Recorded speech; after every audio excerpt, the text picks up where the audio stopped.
से JTR media house. बताएं अमली तौर पर हम वसीयत कैसे लिख सकते हैं, देखिए, उसका तरीका क्या बड़ा हो आसान सकता है? तरीका ये है। एक किताब है मुफ्ती अब्दुल सकरी साहब की, इससे भी आप रहनुमाई ले सकते हैं, इसका खुलासा भी बिल्कुल। बयान कर इस सकते हैं। किताब को भी हम अपने नाजरीन को दिखा सकते हैं कि वो इस किताब को देखें, इससे मदद लें। लेकिन देखें, 3 तरह की चीज़ें हैं जो लिखनी है। सबसे पहले नंबर पर तो ये जहन में रखें, बाज़ चीज़ों की वसीयत फ़र्ज़ है जी। जो चीज़ें फ़र्ज़ आप पर रह गई, मसलन आपकी नमाज़ें रहती यानी हैं, सबसे पहले आप इस पर लेना है कि हम रोज एक डायरी ले लें इसकी। एक डायरी लें, उसमें आप लिखना शुरू करें। सबसे पहले आप सफ़े के ऊपर आप आ जाएं कि आपके ऊपर इबादत अच्छा, कौन सी इसका रहती है। इल्म किसको होना चाहिए ये भी बताएं ना। इसका इल्म बीवी को हो, बच्चों को हो, शागिर्दों देखिए, को हो, इसके किनको? ये भी बहुत अहम है। अब बहुत सारे लोग ऐसे होते हैं, पाकिस्तान में आप चले जाएं ना, बैंकों के पास जाएं, किसी बैंकर से मिलें, तो किसी ब्रांच मैनेजर से मिलें, तो आपको बहुत से ऐसे अकाउंट्स मिलेंगे जो बंद पड़े हुए हैं। क्यों?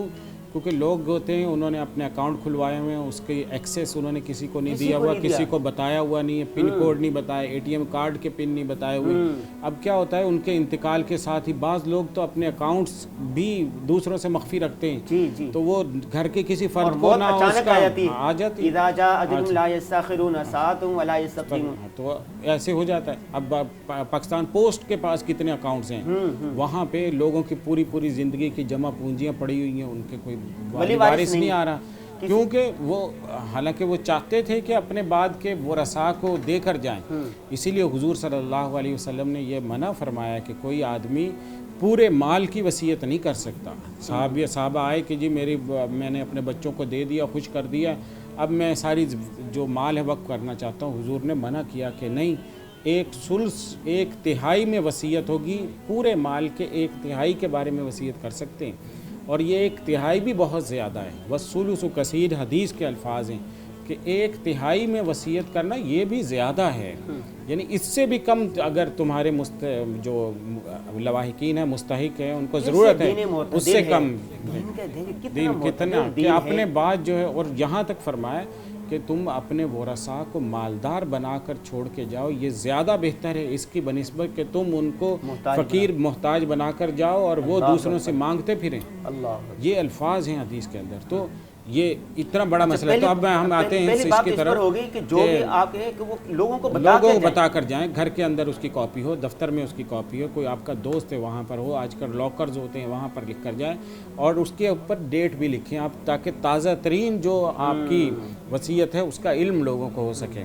आजकल गूगल ड्राइव पे लोग रख सकते हैं, इस तरह के डिवाइसेस को भी इस्तेमाल किया जा सकता है। तो बहरहाल मतलब कहने का कि 2-4 जगहों के ऊपर जो काबिल एतमाद जगह हैं वहाँ पर अपनी वसीयत महफूज करके जाएं, ताकि उसके बारे में लोग बाद में टामकटोइयाँ न मारते फिरें। अब वसीयत कैसे लिखनी है? तो सबसे पहले नंबर पर इबादत लिख लें। इबादत में कौन कौन से फ़राइज़ आपसे छूटे, उनकी वसीयत करना फ़र्ज़ है। जैसे रोज़े रह गए हैं, उनकी तादाद लिखें। ख़वातीन के लिए खुसूसन है, मर्दों के लिए भी है कि वो इबादत जो रह गई हैं, रोज़े हैं, नमाज है, जो भी चीज़ें वो लिखें। लिखने से होगा क्या? वो रोजे रह गए, नमाज हाँ, फिदिया देंगे। अब जाहिर है उसको उनका फिदिया दिया जाएगा। यानी दीन इस्लाम में हर मसले का कोई ना कोई हल मौजूद है। अब उसके बाद पहले इबादत लिख लें, उसके बाद दूसरे नंबर पे आप मामलात लिख लें कि जी मेरी तिजारती काम क्या है, बिजनेसेस हैं कहाँ कहाँ पे, इन्वेस्टमेंट कहाँ कहाँ पर है, मेरे कौन कौन से अकाउंट्स हैं, किसके मैंने कितने पैसे लेने हैं, किससे देने हैं, ये सारी चीज़ें उसमें लिखें। तीसरे नंबर पर जितने भी आपकी अमलाक हैं, प्रॉपर्टीज़ हैं, आपकी मिल्कियत में जो जो चीज़ें लिख कर जाएं।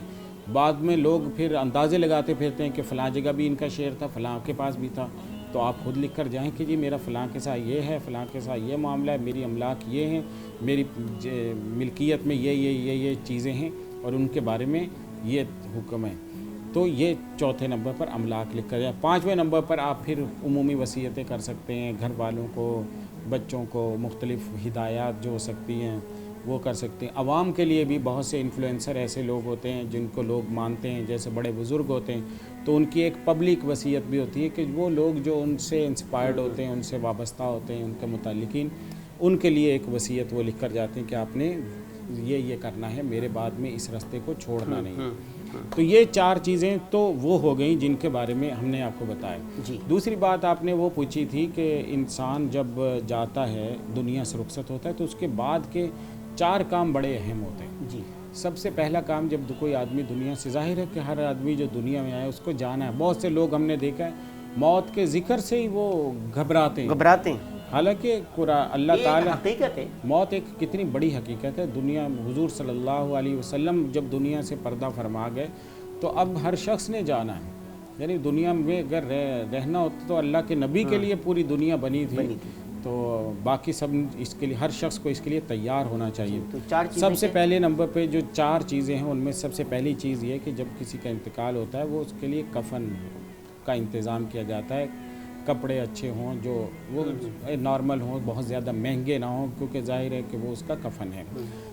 اس میں کوئی مقابلے بازی نہیں ہے جیسے دنیا میں کپڑوں میں لوگ مقابلے بازی کرتے. تو کفن صاف ستھرا ہو, درمیانے درجے کا کپڑا ہو, صحیح ہے. دوسرے نمبر پہ کام یہ کہ اس کے بعد اس آدمی کا قرض دیکھا جاتا ہے. جب جنازے کے لیے لے کر جائیں گے تو اس وقت میں بھی اعلان ہوتا ہے, ہمارے ہاں روایت بن گئی کہ قرض کا. حضور صلی اللہ علیہ وسلم بھی پہلے پوچھتے تھے جنازے سے پہلے کہ آپ میت پہ کوئی قرض تو نہیں ہے کتنی, کیونکہ قرض کی وجہ سے انسان کے سارے جزا اور سزا کا فیصلہ ہوتا ہے, اس کے اگلی منزلوں کے موقوف ہوتی ہیں اس قرض کی ادائیگی. شہید کو ہر چیز معاف ہے, قرض اس کا معاف نہیں ہوتا. بندوں کا جو حق ہے وہ دے کر جانا پڑے گا. تو قرض دوسرے نمبر پر. تیسرے نمبر کے اوپر ہے پھر اس بات کا سوال کہ اب اس کی تدفین ہو گئی ہے تو اس کے بعد جنازہ ہوا, تدفین ہوئی, اب اس کا تیسرا کام یہ کہ وراثت کی تقسیم سے پہلے پوچھا جاتا ہے اس نے کوئی وصیت تو نہیں کی. وصیت کرنا یعنی 1/3 کے اندر اس نے کوئی وصیت کی ہے تو وہ 1/3 مال کے اندر اس کی پوری کی جائے گی. اور وصیت کا اصول دوسرا یہ ہے کہ اپنے ورثاء کے لیے وصیت نہیں کر سکتا. جو وارث بیٹے ہیں ان میں سے آپ کہیں کہ وراثت ملنی ہے, وراثت ہی ملنی, تو ان میں سے کسی ایک کو کہیں کہ ان کو زیادہ دے دیں, دوسروں کو کم دینا, یہ وصیت نہیں.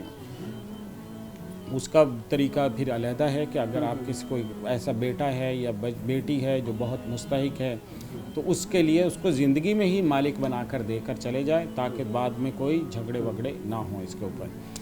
چوتھے نمبر پہ پھر وراثت تقسیم ہوتی ہے. یہ پھر چوتھا کام ہوتا ہے جو وراثت کی تقسیم کا ہوتا ہے. JTR Media House.